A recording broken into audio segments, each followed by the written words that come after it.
500 pounds, and he's like really strong and fast. He's like Superman. And if you hand it off to him, the problem is he'll probably be out of the game after the first quarter. So the scary part about it is what happens if we get up by about 50 points? Well, 50 would be too many for the Gophers. What if we get up 30 points and we decide we don't want to play anymore? That we want to rest everybody? I worry about 20. But I'll take them. I'll take the Wisconsin minus the points.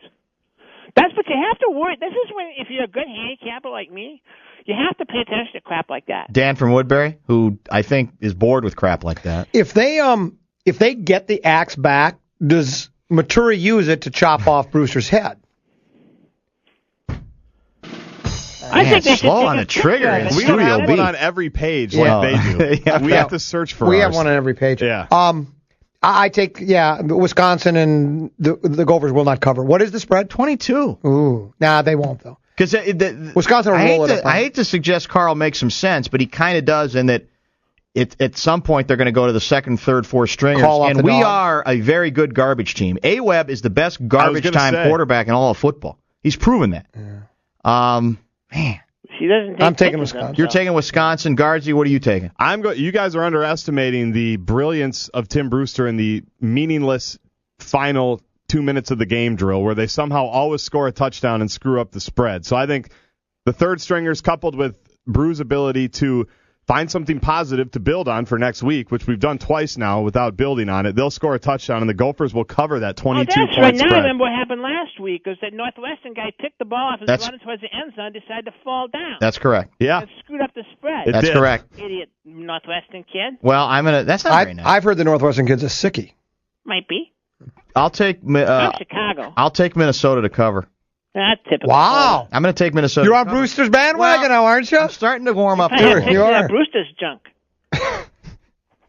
Man, you're obsessed. I'm obsessed with this story. I know you are. It's weird. You might be a sickie. Man. Packers, this is our second best game. Why can't we do the good game last? Packers are favored by 2.5 at Washington against the Red. Why are the Packers even favored in this game is my first question. 3-1. Carl, we'll start with you. First place. 2.5 First place in the whole division, in the conference, as a matter of fact. How are you? Almost in the league. You're not in first place, are you? Yeah, I'm in first place. You're tied for first.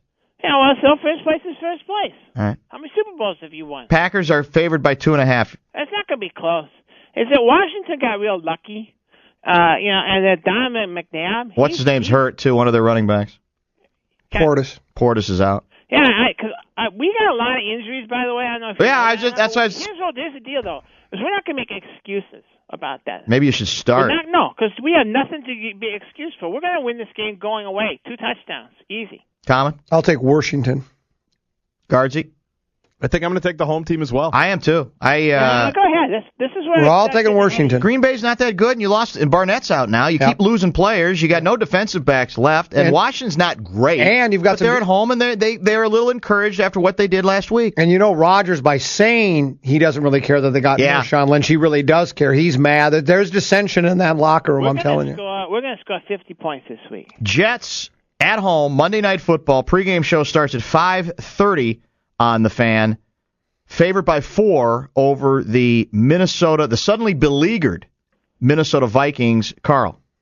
Well, I don't see this is a sucker thing. It's like it's like everybody wants to say, well, I don't know, I got Randy Moss now and he's really good and oh my goodness, it's like, and I don't think that, by the way. Other people are saying that. Randy Moss. No, he's not. Great player. He's not. He's a no-talent bozo. Randy Moss is a great player.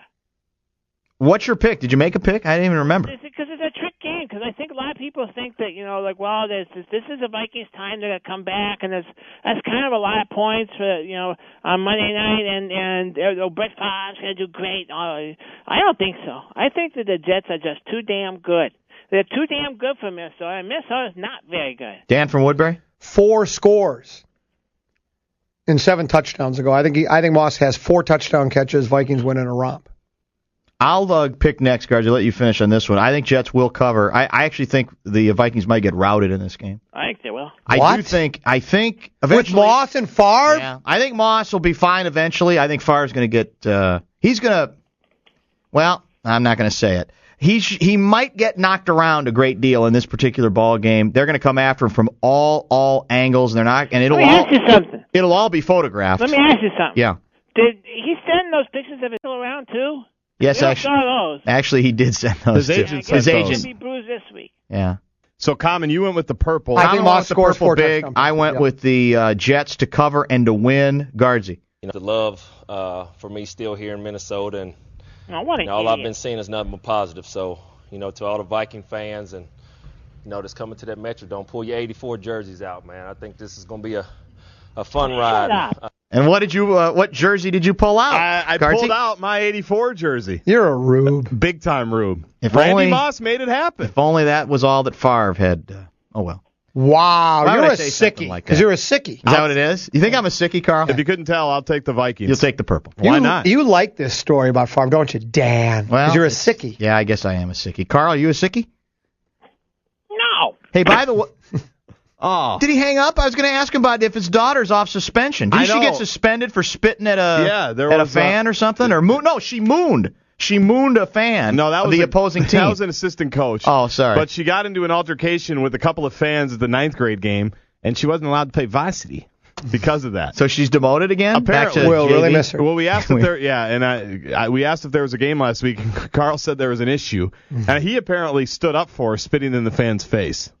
I don't know what kind of good father should. Yeah, I guess you have to. Teaching life lessons to a certain degree. Gerbschmidt way. I guess that's exactly what you have to do.